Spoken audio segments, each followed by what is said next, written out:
Luego de haber dado las indicaciones concernientes a algunos de los muebles, porque todavía no van todos, faltan algunos, podríamos pensar que quizás sean los principales o más sagrados de cierta manera. Pero por ahora tenemos algunos muebles sagrados del tabernáculo.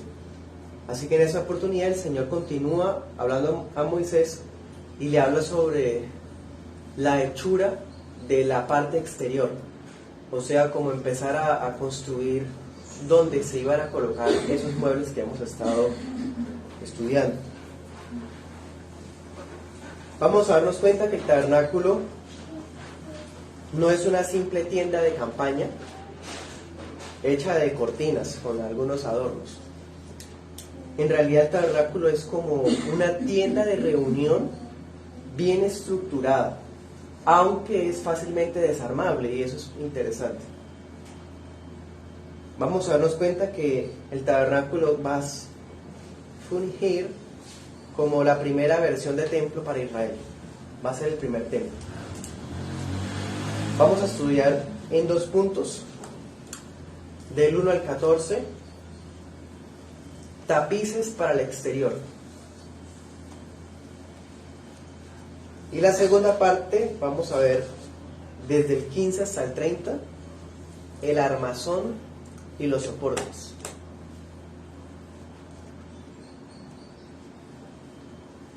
Comencemos, versículo 1, tapices para el exterior. Harás el tabernáculo de 10 cortinas de lino torcido, azul, púrpura y carmesí.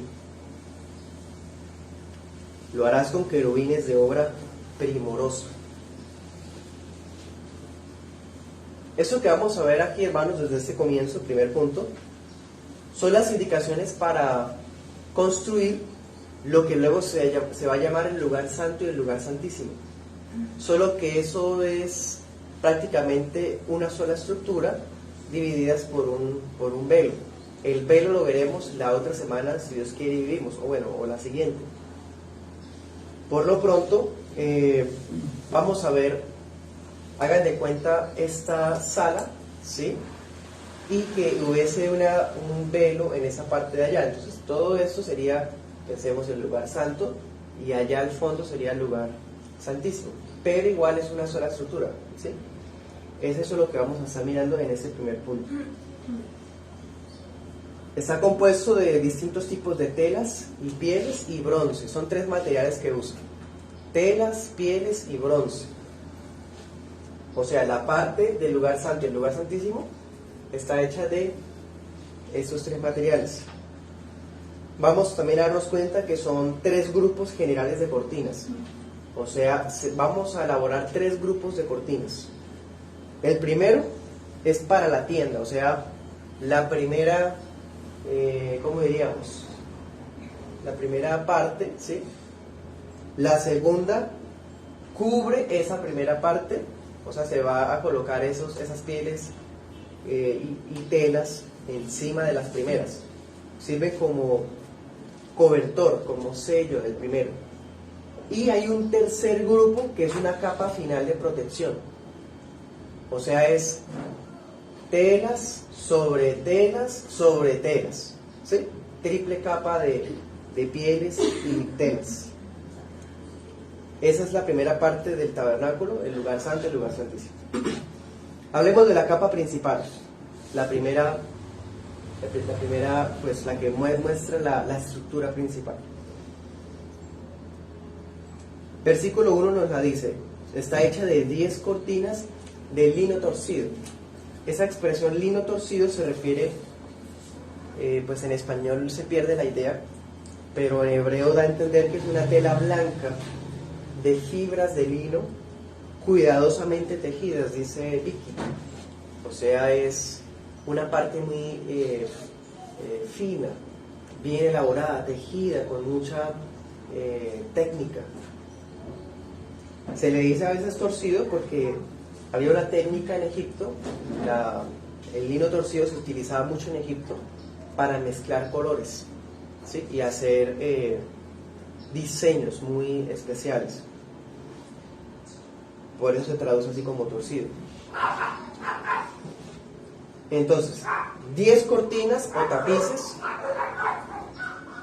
de lino torcido, material azul, púrpura y carmesí. ¿Se acuerdan que eso se hacía con algunos caracoles, algunos insectos, algunos materiales que se machacaban para dar los colores, ¿no? O sea, no era tan sencillo como hoy día, que pues en lo artificial es más fácil sacar los colores, pero antes, por ejemplo, sacar un púrpura será difícil, habría que caminar hasta encontrar el animal preciso, bueno, la especie precisa o la especia precisa para llegar a elaborar el color. Las cortinas tenían querubines y los querubines estaban bordados. Dice en la Reina Valera actualizada, obra de fina artesanía. ¿Sí? Y tenía 12 metros de largo, 12 metros y medio de largo y metro con 80 de ancho. Versículo 2 dice, la longitud de cada cortina será de 28 codos, o sea, precisamente es 12 metros y medio, bastante largo. Luego dice, a su anchura de 4 codos, o sea, metro con 80. Como saben, en las distintas versiones varían por algunos centímetros, pero estamos usando las medidas de la Reina Valera actualizada. Entonces, está la obra primorosa, el uso de querubines, nuevamente vemos la presencia de los ángeles, los querubines, y ahora vemos los colores. Les advierto que no pretendo buscar un significado escondido, como si nos jactáramos de revelaciones particulares para cada detalle. Pero sí no podemos ignorar algunas cosas. Por ejemplo, el tono azul, con presencia de querubines, inevitablemente recuerda el cielo. ¿Sí? Además, anote ese texto, Números 15:38. En ese texto se dice que Israel debía hacerse unas telas, unos cordones de color azul para recordar los mandamientos. O sea, el azul se iba a utilizar después para recordar los mandamientos. Eso es un detalle ahí sobre el color azul, no porque el azul signifique alguna cosa, como algunas corrientes orientales. Algunos cristianos influenciados por ese paganismo quieren buscarle significado y símbolos a cada color. Otro detalle, el color carmesí o escarlata es un rojo vivo que, pues, si sabemos que el tabernáculo es un lugar de sacrificios para hacer holocaustos y esto, pues inevitablemente recuerda la sangre de los sacrificios, ¿sí? La necesidad de sacrificios de sangre para poder ingresar, ¿sí? El tabernáculo se vería como la morada de un rey. El rey habita ahí, por eso están los querubines bordados, protegiendo la presencia y el lugar del trono. El azul, recordando el cielo. Y ahora el rojo, porque cuando el sacerdote entraba, recordaba que él no podía entrar así de gratis. Había que sacrificar, había que pagar con sangre para poder entrar ante ese rey. Versículo 3. 5 cortinas estarán unidas con la otra. Recordemos que son 3 capas, ¿no? Ahorita estamos viendo la primera capa. La capa principal está hecha de otros 2 conjuntos de 5 cortinas. Es decir, se juntan esas 10 cortinas, o más bien son 10, ¿no? Divididas 5 y 5. ¿Sí? De tal forma que cuando se juntan forman cortinas largas y se cosían. Versículo 4. En la orilla de las 2 cortinas largas, o sea, el resultante cuando ya era largo, debían hacerse lazos de hilo azul. Versículo 4. De hilo azul, otra vez el azul. De esa manera se enlazaban las cortinas. Versículo 5. En total, los lazos azulitos para unir el enlace de las cortinas eran 50, contrapuestos uno frente al otro. Miren el orden, ¿sí? No era como pues amarrar así, no, era simétrico, bien diseñado. Y cuando encajaran, estaba una contrapuesta con la otra, como los dientes de alguna... de un engranaje, sí señor. Gracias, hermano. Bueno, versículo 6. También debían hacerse 50 ganchos, ahí dice corchetes, son ganchos, ¿sí? Para enlazar las cortinas. Y dice la Biblia de Dios habla hoy, de modo que el santuario fuera un todo. Démonos cuenta de esto. Son distintos materiales para formar una sola cosa, pero es algo compuesto, tiene detalles y todos se van juntando para darle forma y luego conformar el santuario.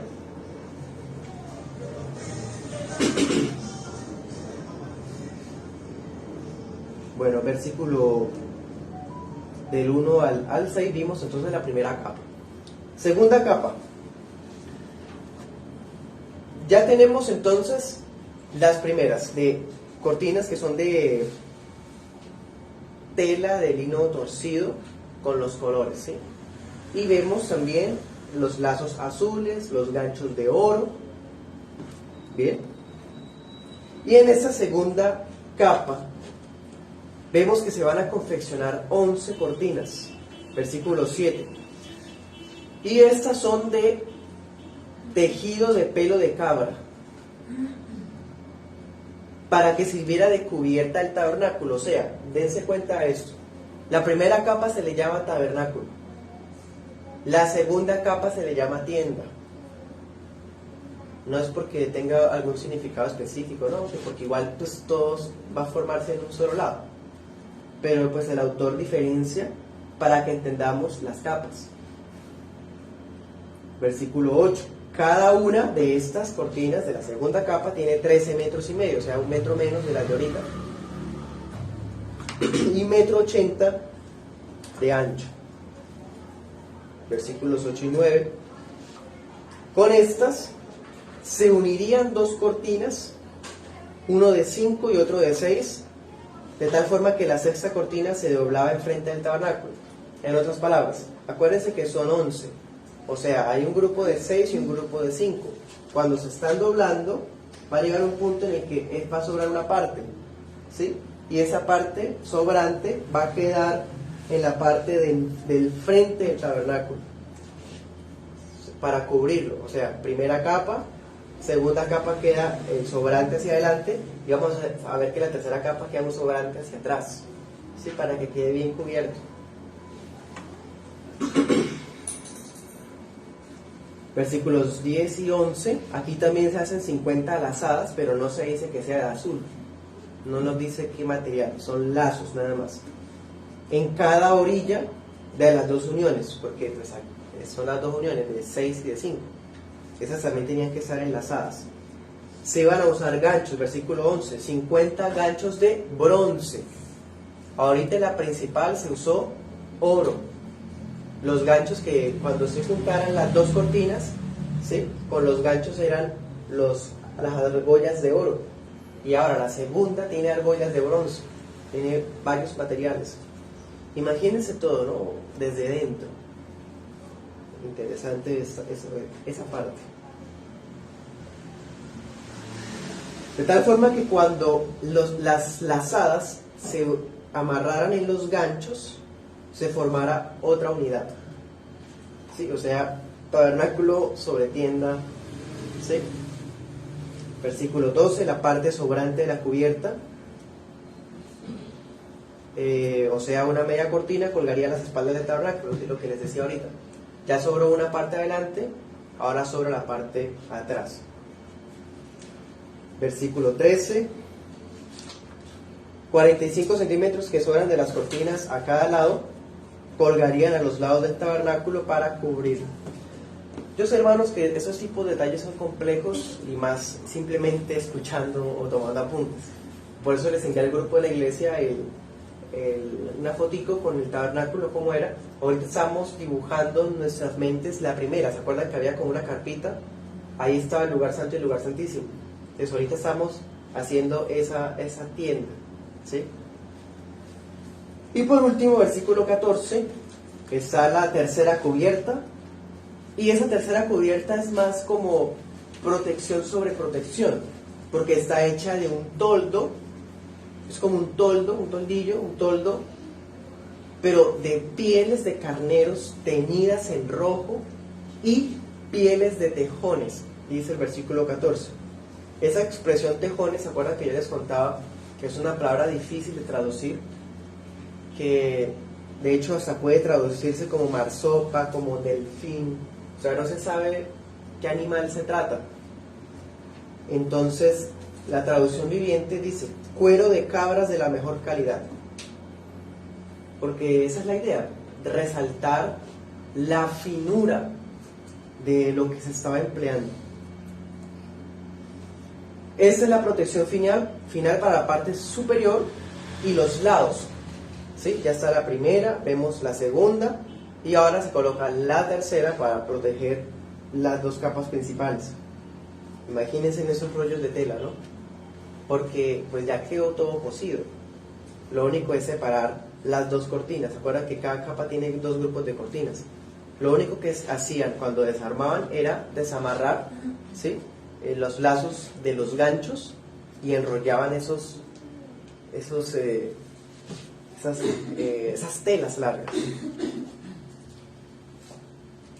También vemos que esto sirve para proteger el tabernáculo del polvo. Hermano, estamos en el desierto. Imagínense en el polvo. Si a veces se entra a nuestras casas el polvo, imagínense viviendo en el desierto. Entonces, por eso era ese triple capa. Lino torcido. ¿Cuál fue la segunda? La segunda capa. La primera fue lino torcido, la segunda fue de pelo de cabra. Acuérdense, el pelaje de la cabra y bueno, la textura es gruesita, ¿sí? De tal forma que no se va a entrar el polvo al tabernáculo. Y la tercera capa, por si fuera poco, hay piel de carnero y otro tipo de piel que es fino, ¿sí? De tejones. Entonces siempre se mantenía limpio el lugar del tabernáculo. Ese es el primer punto. Segundo punto, vamos a ver el armazón y los soportes.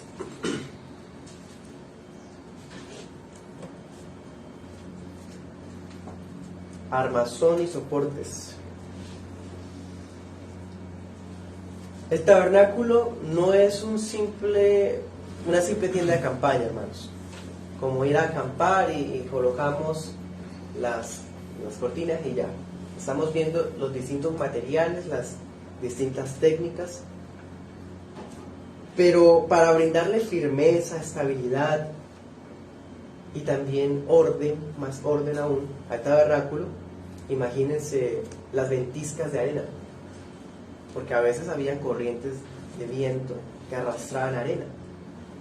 Entonces miren que todo esto protege el tabernáculo de eso. Entonces el Señor ordenó elaborar un armazón para el tabernáculo y los materiales principales son estos: madera de acacia, plata y oro. Esos son los principales materiales. Y la estructura va a crear una tienda rectangular, sí, o sea, es más larga que ancha. 13 metros de largo tiene el tabernáculo, de largo, y 4 metros y medio de ancho, y lo mismo, 4 metros y medio de alto. Es decir, alguien desde fuera era imposible que mirara. O sea, no es de pronto, uno mira la fotico que les mandé de la estructura del tabernáculo, uno se imagina que es como una rejita y uno puede asomarse, mirar. No, eran unos muros altos, hermanos, 4 metros. 4 metros y medio. Es mucho, casi que una casa de 2 pisos. Entonces no había manera de mirar adentro.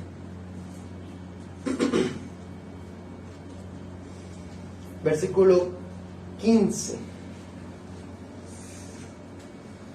Este armazón tiene primero las tablas verticales. Se iban a colocar tablones parados. Esos tablones eran de madera de acacia. Ya hemos visto, la madera de acacia se ha usado para el cofre del arca del pacto, para la mesa de los panes, ¿cierto? Entonces es una madera resistente, también muy fina. El verso 29 nos va a decir que se van a recubrir de oro. O sea, ya definitivamente el tabernáculo no es, sí, como simples telas y ya. No es una estructura firme. Imagínense, son tablones largos. Vamos a darnos cuenta que tienen 4,5 metros de largo, sí, porque eran los pilares prácticamente, iban hasta arriba. Y de ancho tenían 65 centímetros, cubiertos de oro. O sea, no, el 65 centímetros de ancho no es espesor, ¿no? Es el ancho nada más. El espesor, algunos comentaristas dicen que podría tratarse de capas de tabla unidas entre sí, unas 2 o 3 capas, tampoco era tan grueso, porque entonces sería imposible de cargar y la idea es que se pueda desarmar rápido, ¿no? Tengan en cuenta eso. Entonces vemos que los pilares del tabernáculo son de oro. ¿Sí? Versículo 17. Cada una de las tablas tiene 2 estacas, dice la Nueva Traducción Viviente, 2 estacas sobresalientes. Esas estacas sirven para que las tablas puedan ensamblarse unas con otras. Miren ese orden que hay. Versículo 18. Miren lo preciso. Ahorita que vimos 50 argollas, 50 lazadas, preciso. Había que ser un buen diseñador, un buen cálculo para que fuera bonito todo. Aquí también ocurre, son 20 tablas, dice, hacia el sur, versículo 18. Y cada tabla tiene bases de plata, o sea, no es simplemente colocar como una especie de tablón alto y ya, no. En la parte de abajo, la base de cada tabla, ¿qué tenía? Versículo 19, 2 bases de plata para que tuviese apoyo la tabla de oro y la base era de plata por debajo, de tal forma que si son 20 tablas son entonces 40 bases de plata, porque cada tabla tiene 2 basecitas, como 2 paticas para apoyarse, ¿sí?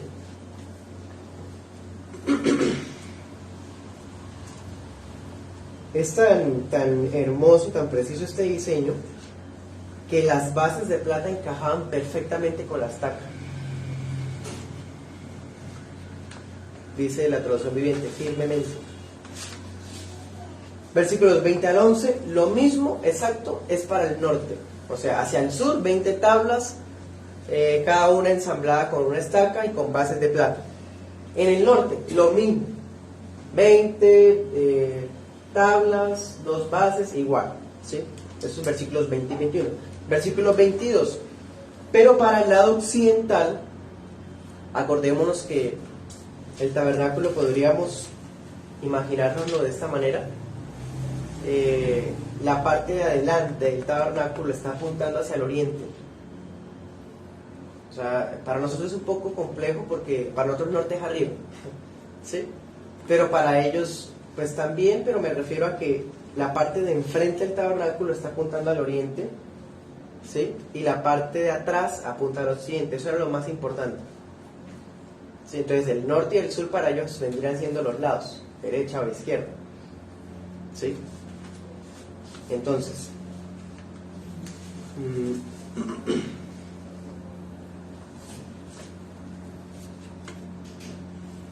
para el lado occidental, o sea, la parte de atrás, se harían solo 6 tablas. Versículo 22, lo mismo, pero solamente 6 tablas.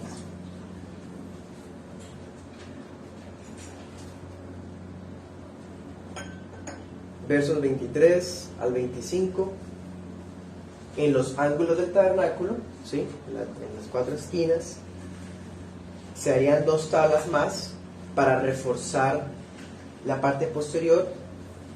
Estos soportes estarían unidos desde abajo y se sujetarían firmemente por arriba con una sola argolla. Las 4 esquinas estarían armadas de la misma forma para un total de 8 tablas, ¿sí? 2, 4, 6, 8. Y cada tabla también tiene sus respectivas bases de plata, o sea, 16 bases de plata. Versículos 26 al 29, finalmente hay travesaños de madera en cada lado del tabernáculo y en la parte posterior. Eso era para unificar los soportes, sostenidos por anillos de oro. Y el travesaño pasa por la mitad de las tablas, de un extremo a otro. Como, hagan de cuenta que tenemos los pilares de oro, ¿sí? Consecutivos, pero no simplemente se paran o se unen con las estacas, sino que hay un travesaño en el medio, ¿sí? Que va de extremo a extremo del tabernáculo.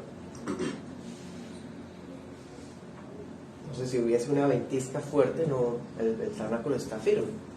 Madera pesada, recubierta de oro con bases de plata, no se va a caer eso tan fácilmente. Bueno.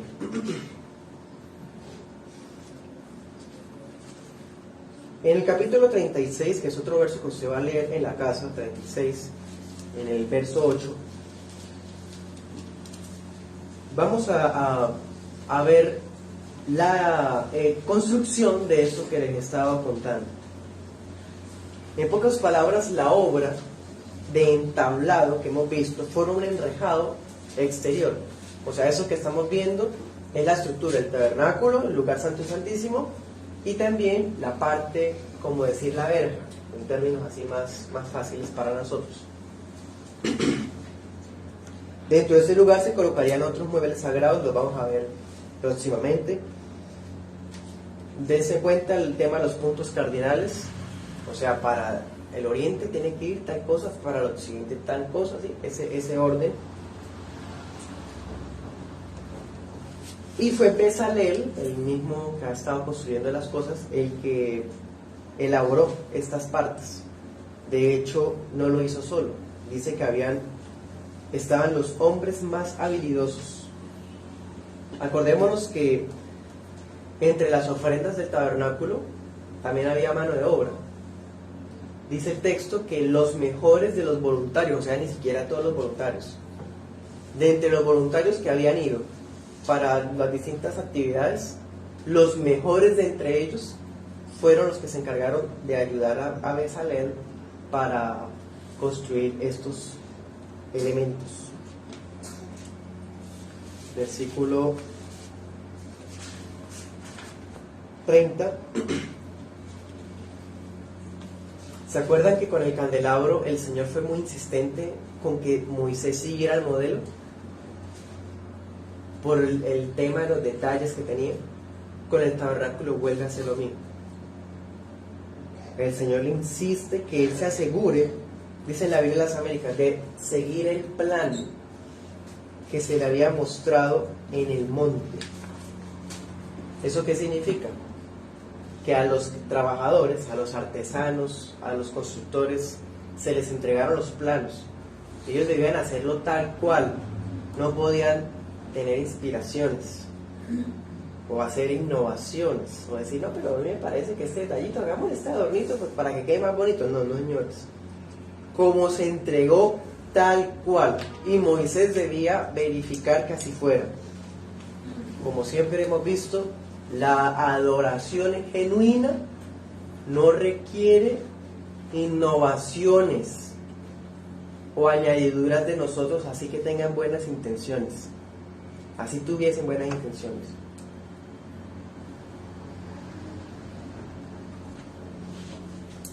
Démonos cuenta, eso tiene relación con el segundo mandamiento, ¿se acuerdan? Ese tema lo estudiamos el año pasado.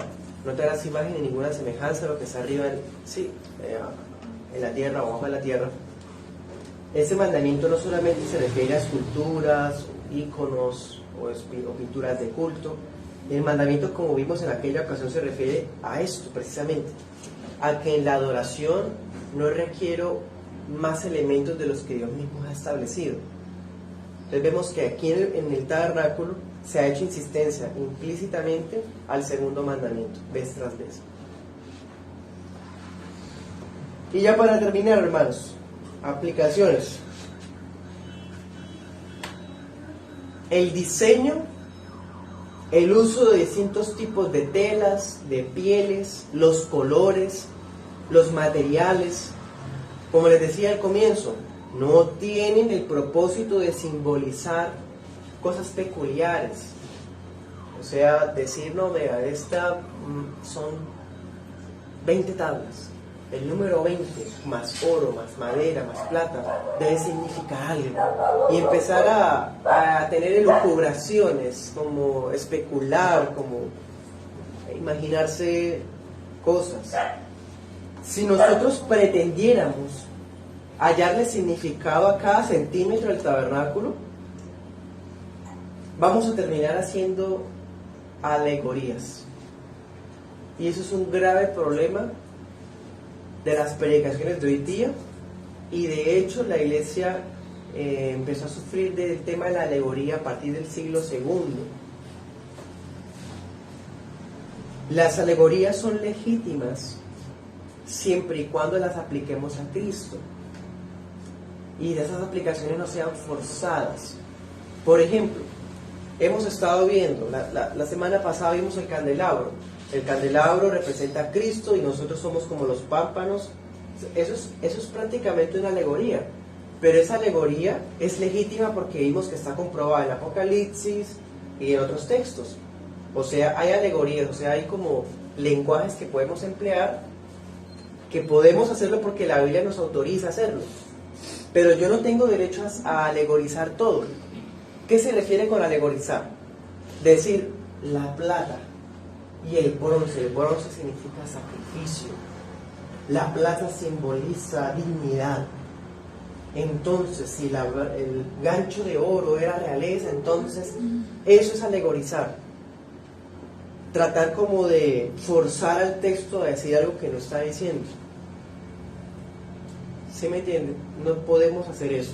Y si nos pusiéramos a buscar significado a cada centímetro, terminamos alegorizando. Bien. ¿Cuál es el propósito principal de todo esto que vimos? La idea es esta. Cada material resalta dos cosas principales y sencillas. Primero, el pueblo de Israel había adquirido capacidades artísticas en Egipto. Egipto se caracterizaba por las estructuras de los templos, pero también por el manejo de telas, de la metalurgia. O sea, los israelitas aprendieron muchas cosas allá. Obviamente pues fueron las malas, pero habían aprendido muchas técnicas. Eran personas que tenían técnicas artísticas, no eran simples esclavos vulgares todos, no. Habían personas que se habían dedicado por generaciones a ciertas funciones. Pensemos que la familia fulanito eran los que le hacían las telas al faraón, ¿sí? O que la familia fulanito hacía las maderas para los templos allá. Sí me hago entender. O sea, cada uno ya tenía especialidades. Y eso ayudó, miren la providencia de Dios, ayudó para que ellos tuviesen esas técnicas, esas capacidades artísticas bien desarrolladas. De tal forma que cuando llegara el tiempo de hacer el tabernáculo, fuera hecho preciso como se les entregaría el modelo. Y lo segundo, que sirve, que se destaca, que se resalta, es la finura. La finura del tabernáculo. Telas finísimas, con técnicas costosísimas. Oro, madera de acacia, plata, bronce. Costosísimo, hermano. Fino. Esos elementos exhibían lujo. Y este lujo no era mera ostentosidad, como vimos hace un tiempo cuando hicimos la introducción. es que era la tienda de campaña, el lugar donde la presencia del Rey de Reyes iba a estar presente. Por eso se utilizan las telas y el oro, principalmente. Estas dos cosas eran lo más costoso de todo. El oro y esas telas. Nosotros decimos, pero lino torcido, pieles de carnero. Ay, hermano, eso era costosísimo por las técnicas que tenían. De tal forma que el que entraba al tabernáculo asociaba el lugar de reunión con riqueza y con realeza. Y no para reclamar las promesas para ellos, ¿no? No para decir que pues, esas riquezas para mí porque yo soy hijo del rey. No. Era para resaltar que ellos le servían a un rey. Y ese lugar era digno para él. Sol y dio gloria siempre. Anote este texto, Esther 8:15. Ese pasaje nos muestra precisamente el oro y esas telas reflejaban realeza. Esos materiales eran tan finos, el oro y las telas, que vamos a darnos cuenta más adelante que los únicos que podían proporcionar esos materiales eran los príncipes de las tribus. Ellos eran los únicos que tenían el oro y esas telas. En las ofrendas que se recogen más adelante y las que se han recogido hasta ahora, ellos son los que han traído todo ese material. Bueno, segunda aplicación. Las cortinas, muros altos de 4,5 metros, unidos entre sí de tal forma que no simplemente uno podía asomarse y mirar como por la endija. Estaba bien sellado todo, podía ser hermoso, fácilmente desarmable, pero solemne a la vez. Y a la vez no podía uno entrar cuando quisiera. No tengo ganas de ir al tabernáculo, o vamos a entrar al tabernáculo a tomarnos una selfie. No, hermano.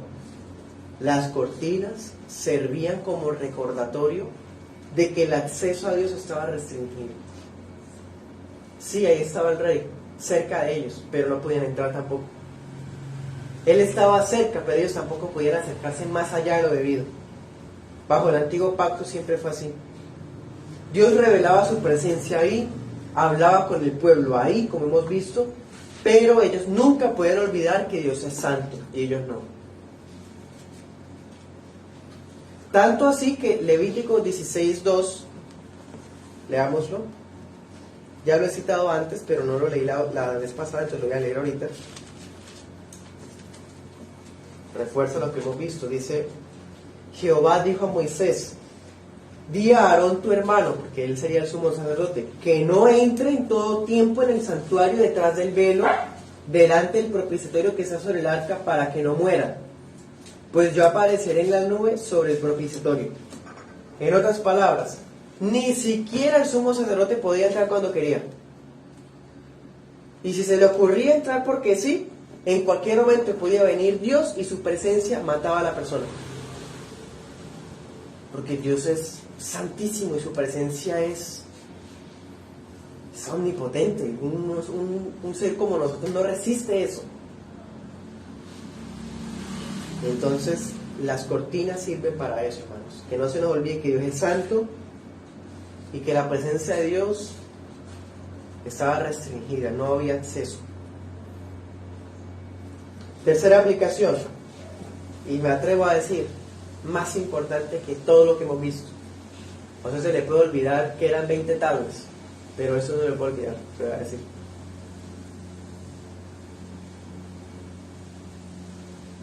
El tabernáculo es un tipo, una figura de Jesucristo. Notemos algo. Todo lo que se nos ha escrito, lo hermoso, los elementos finísimos, no se podían ver desde afuera. La única manera de ver los colores, los bordados, eran adentro. O sea, uno cuando entraba a hacer sus sacrificios, veía los muros pilares de oro, veía uno bases de plata, las uniones de bronce. Bueno, cuando uno entraba, pero desde afuera, parecía una tienda normal. Porque acuérdense que ese tipo de telas se pueden elaborar todo en una parte y la otra parte puede quedar de manera más simple que la parte interna. Entonces, el Espíritu Santo nos está mostrando acá, o más bien, el Espíritu Santo nos describe en Éxodo 26 la gloria del tabernáculo desde dentro hacia afuera. Y Él estaba haciendo eso, ustedes se han dado cuenta. Empezamos con el arca del pacto, lo más del fondo, imagínense. El Espíritu Santo nos muestra que Dios es el que toma la iniciativa para mostrarse al hombre. Dios nos concede conocerlo, nos describe lo de Él, su voluntad, su carácter, ¿sí? Por eso empieza desde dentro hacia afuera. Y lo mismo hace con el tabernáculo, comienza con el lugar santo, el lugar santísimo, y termina con la parte exterior. Entonces, ¿esto qué significa? Así como la belleza de las cortinas solo podía verse por aquellos que ingresaban al tabernáculo, quedando oculta para los que quedaban afuera por el grosor de las telas y las pieles, así también resulta que la gloria del unigénito Hijo de Dios está velada para que no posee el don de la fe. Miremos Juan 1:11. Juan 1:11. Dice: a lo suyo vino, pero los suyos no lo recibieron. Mas a todos a los que lo recibieron, a quienes creen en su nombre, les dio potestad de ser hechos hijos de Dios. Estos, los hijos de Dios, no nacen de sangre, ni por voluntad de carne, ni por voluntad de varón, sino de Dios. Y el Verbo se hizo carne, y habitó entre nosotros, lleno de gracia y de verdad, y vimos su gloria, gloria como el unigénito del Padre. A los suyos vino y los suyos no lo conocieron. Están afuera, no podían ver la gloria del unigénito. Dios vino y habitó entre su pueblo. El tabernáculo significa que Dios se iba a hacer hombre, Dios se iba a encarnar. El tabernáculo prefiguraba que Dios iba a habitar entre nosotros, pero que su gloria no podía conocerse a simple vista.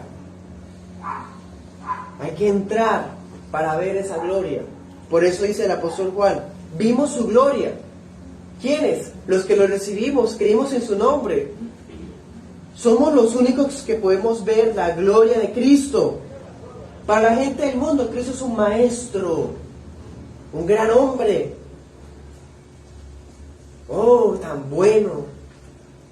Es que si siguieran el mensaje de Jesús. Oh, Gandhi lo citaba.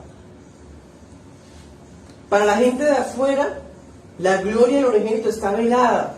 Pero para aquellos que están en Cristo, esa gloria la vemos. Es la del unigénito del Padre. La gloria del unigénito está velada tras la naturaleza de la encarnación. Cortinas y piel, las vestiduras y el cuerpo de Cristo ocultaban, velaban a la vista de las personas que Dios estaba ahí. Pero el que lo conocía y lo recibía podía contemplar la gloria de Dios, como dice el apóstol Juan. El tabernáculo se ha cumplido cuando Cristo nació en ese pesebre de Belén, en la original natividad. Ahí Dios hizo tabernáculo entre nosotros. Y desde entonces, el que conoce a ese que creció y fue un varón perfecto, el que conoce a ese varón como verdaderamente hombre y verdaderamente Dios, sabe la gloria que estaba ahí. Bueno, ¿ha entrado usted al tabernáculo?